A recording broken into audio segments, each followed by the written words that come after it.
Hello friends, Satya coaching centre में आप सभी का स्वागत है। और आज हम लोग पढ़ेंगे मौसा यानी HCA। तो हमें ये जानना होगा कि HCA का फुल फॉर्म क्या है। तो HCA, H का मतलब होता है हाईएस्ट, C का मतलब होता है कॉमन और F का मतलब होता है फैक्टर। इस तरह से हम इसका फुल फॉर्म पूरा करें तो होता है हाईएस्ट कॉमन फैक्टर। तो हमें ये जानना होगा कि हाईएस्ट कॉमन फैक्टर जो है यानी हमारा जो HCF है वह कितने विधि से निकाला जाता है, कितने तरीका से निकाला जाता है, यही हम लोग आज पढ़ेंगे। तो HCF निकालने का 3 विधि होता है। HCF निकालने का कितने विधि होता है? 3 विधि होता है। पहला होता है भाग विधि,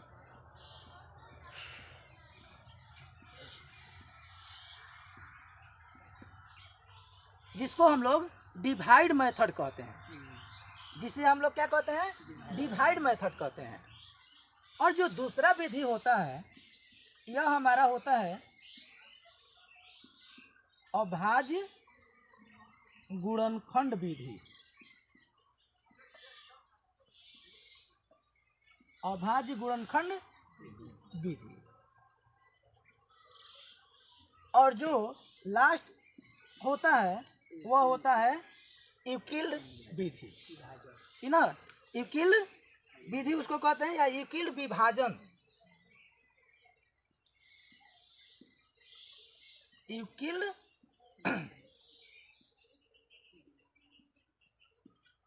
विभाजन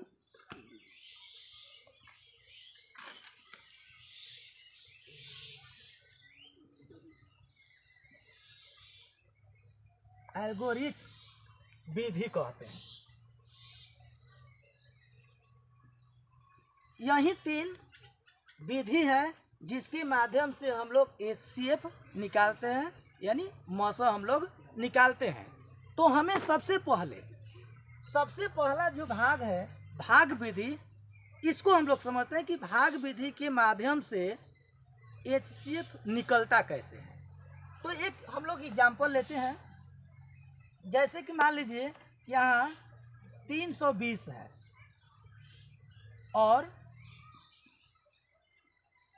120 है, इसका हमें HCF निकालना है, यानी हमें मौसा निकालना है। तो हम ये देखते हैं कि इन दोनों संख्याओं में बड़ा कौन है। तो 320 बड़ा है। इसके मतलब कि 320 में हम लोग 120 से भाग देंगे। क्या करेंगे? हम लोग 120 से 320 में भाग देंगे। तो हम बनाते हैं इसको, यहाँ हल लिखते हैं और यहाँ 320 लिख दिए और यहाँ पर हम 120 लिख दिए और यहाँ हम डिवाइड करेंगे इसको। तो 12 दूनी 24 यानी बढ़ते हैं 36, इसके मतलब अधिक हो जाएगा। तो हम लोग इसमें 2 बार में ले जाएंगे। तो 12 दूनी कितना हो गया? 24 हो गया। एक 0 रख दिए यहाँ पर, नहीं 0 रख दिया। अब इसको हम लोग घटाते हैं। देखिए 0 में से 0 गया 0 और 2 में से 4 नहीं जाएगा, 2 में से 4 नहीं जाएगा। तो हम क्या करेंगे? यहाँ से इसको एक कैरी देंगे, यानी इंग्लिश में कैरी बोलते हैं और हिंदी में हासिल बोलते हैं। तो इसको एक हासिल दिए यहाँ पर। तो ये कितना हुआ? 12 हो गया। और 12 में से 4 गया, कितना होगा? 8 हो गया। और यहाँ पर 2 बचा, तो 2 में से 2 गया 0, यानी कट गया। अब यहाँ देखिए, यहाँ 80 हो गया और यहाँ पर है हमारा 120, यानी 80 है और यहाँ पर 120 है। तो यहाँ 80 तो कम हो गया 120 से। तो अब 80 से हम लोग डिवाइड करेंगे कितना में? 120 में। तो इनको कितने बार में ले जाएंगे? इनको 1 बार में ले जाएंगे। कितने बार में ले जाएंगे? 1 बार में ले जाएंगे। तो यहाँ 80 हो जाएगा और इसको भी घटाएंगे, यहाँ 40 हो गया। अब यहाँ पर जो 40 है हमारे 80 से कम है, यानी जो 80 है 80 से 40 कम हो गया ना। तो इसलिए हम 40 से 80 में भाग देंगे। तो कितने बार में जाएगा? ये 2 बार में जाएगा। तो 40 दूनी 80 और इस तरह से ये पूरा हमारा कट गया। तो यहाँ पर हम इसको लिखेंगे क्या, मौस इक्वल टू 40। ये हमारा भाग विधि है। इस तरह से हम लोग मौसा निकाले। ये पहला विधि है जिसको हम लोग ने पढ़ा है भाग विधि। और इसके बाद जो हमारा तीसरा विधि है वह भी भाग विधि के हेल्प से, इसके मदद से, इसकी सहायता से ही हम लोग जो यूक्लिड विभाजन एल्गोरिथम विधि है उसका हम लोग प्रयोग करते हैं। जैसे यहीं पर दिखाते, हम बताते हैं कि यहाँ पर इसी क्वेश्चन को हम यूक्लिड विभाजन विधि के माध्यम से बनाते हैं। तो सबसे पहले हमें रफ करना होगा इतना, और रफ करने के बाद इसे हम लोग सजा देते हैं। जो तीसरा विधि यहीं पर बता देते हैं हम। जैसे कि यहाँ पर 320 है, यानी 320 है। तो 320 में हम लोग कितना से डिवाइड कर रहे हैं, यहाँ 120 से किया है। 120 से किया है ना, तो 120 कर दिए। कितने बार में गया है, 2 बार में गया है, तो 2 बार में मल्टीप्लाई यहाँ लिख दिए, यानी गुणा किए। और इसका रिमाइंडर कितना बचा है, यानी इसका शेष कितना बचा है, 80 बचा है, तो 80 यहाँ पर लिख दिए। इसके बाद अब ये देखना है कि 80 से हम 120 में यहाँ डिवाइड किए हैं, यानी भाग दिए हैं। तो यहाँ लिखेंगे 120 लिख दिए। और 80 से हम भाग दिए हैं, तो कितने बार में गया है, 1 बार में गया है। तो शेष कितना बचा, 40 बचा। तो यहाँ पर 40 लिख दिया। ठीक, जब तक से हमारा शेष फल 0 न आ जाए तब तक से हम बनाते रहेंगे। अब इसके बाद यहाँ 80 लिखेंगे। अब 80 में हम भाग कितने से दिए हैं, 40 से दिए हैं। कितने बार में गया है, 2 बार में गया है। और शेष कितना आ गया, 0 आ गया।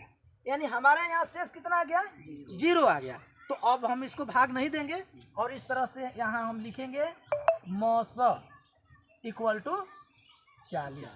ये हमारा तीसरा विधि था। यहाँ पर पहला विधि बनाए, और पहला विधि के माध्यम से ही जो तीसरा विधि बनता है उसको हम लोग यहाँ पर बना लिए। अब जो एक और विधि बचा, जो दूसरा होता है वो अभाज्य गुणनखंड विधि होता है। तो अभाज्य गुणनखंड विधि का के लिए हम लोग एक दूसरा एग्जाम्पल लेते हैं। ये 2 विधि समाप्त हुआ, कौन कौन, पहला और तीसरा। पहला और तीसरा विधि हम लोग पढ़ लिए। अब जो दूसरा पढ़ना है हमें, जो अभाज्य गुणनखंड विधि पढ़ना है, अब इसे हमें पढ़ना है और इसे को बनाना है। इसके लिए हम एक अलग से उदाहरण लेते हैं। जैसे मान लीजिए कि क्वेश्चन है, यहाँ 18 है, यहाँ 36 है, और यहाँ ले लेते हैं हम 54, यानी 54। इसका एचसीएफ निकालना है हमें। क्या निकालना है, इसका एचसीएफ निकालना है। किस विधि द्वारा निकालना है, तो हमें अभाज्य गुणनखंड विधि द्वारा बनाना है। इसे हम लोग प्राइम फैक्टर मेथड भी कहते हैं। तो हम सबसे पहले इसको हल करने से पहले हम क्या करते हैं, इसको सबसे पहले हल लिखते हैं, और इसके बाद हम 18 का यहाँ पर यानी 18 का अभाज्य गुणनखंड करेंगे। देखिए यहाँ 2 नवा 18, तितिरी के 9, 3 एकम 3। इसी तरह यहाँ 36 का निकालेंगे, 2 से ले जाएंगे, 18 दूनी 36, 2 नवा 18, तितिरी के 9, 3 एकम 3 हुआ। और इसी तरह यहाँ पर 54 का ले जाएंगे, 2 से ले जाएंगे, 27 दूनी 54, 9 27, फिर 3 से जाएगा, तितिरी के 9, फिर 3 से जाएगा, एक बार में। ये हम इसका क्या किए, अभाज्य गुणनखंड कर दिए। अब इसे हम यहाँ पर लिखेंगे, यहाँ 18 का लिखेंगे। अभाज्य गुणनखंड कितना है, तो 2 गुणे 3 गुणे 3 है। और 36 लिखेंगे, 36 का क्या क्या है, 2 गुणे 3 गुणे 3 है। उसी तरह 54 का लिखेंगे, इसका क्या है, 2 गुणे 3 गुणे 3 गुणे 3 है। यही है सबका अभाज्य गुणनखंड हम लिख लिए। अब इनमें से हमें वैसा डिजिट खोजना होगा, वैसा अंक खोजना होगा जो इन तीनों में हो। वो तीनों में वो संख्या होना चाहिए, केवल एक में नहीं होना चाहिए या 2 में नहीं होना चाहिए, वो होना चाहिए तो तीनों में होना चाहिए। तो हम मिलाते हैं। देखिए यहाँ पर 2 है, 2 ये तीनों में है। यहाँ देखिए ये 2 है, तीनों में है, तो इसको ले लेते हैं। यहाँ देखिए ये 3 है, तीनों में है, इसको ले लिए। फिर एक देखते हैं, यहाँ पर देखिए 3 है, ये तीनों में है, तो इसको ले लिए। लेकिन अब देखिए इसमें जो हमारे 54 है, इसमें अभी 3 बच गया, यानी 3 बच गया। तो ये 3 अब देखना है कि क्या ये 18 और 36 में है, बचा है कि नहीं बचा है। तो इसमें देखेंगे कि 36 में केवल 2 बचा है, इस 18 में एक भी नहीं बचा है। अब देखेंगे कि 36 में तो 2 बचा है, लेकिन क्या ये 2 इन तीनों में बचा है। तो देखेंगे कि 18 में एक भी नहीं बचा है, और जो 54 है उसमें 2 नहीं बचा है, इसमें 3 बचा है और इसमें 2 बचा है। तो इसलिए इसको हम लोग छोड़ देते हैं। और इसके बाद हम लिखते हैं, यहाँ पर लिखेंगे HCF, यानी देखिए ये तीनों में 2 है, तीनों में 2 है, इसलिए यहाँ पर 2 लिख दिए। इनटू यहाँ देखिए 3 है तो 3 लिख दिए। यहाँ देखिए ये 3 है तो इसको भी 3 लिख दिए। अब इसको हम मल्टीप्लाई करते हैं, नहीं गुणा करते हैं इसको। तो 2 3 6 और 6 3 18, यानी जो 18 आया हमारा, जो 18 आया, ये हमारा क्या आया, HCF आया।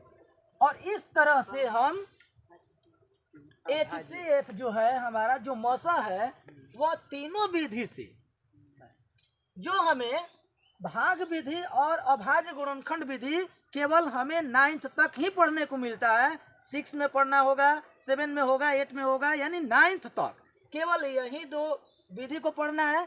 और डायरेक्ट जब हम जाते हैं 10वां क्लास में, तो ये हमें विधि पढ़ने को मिलता है। और यह हमारे 10वां क्लास में दिया भी है, और इसके विधि के माध्यम से प्रश्न भी पूछे जाते हैं।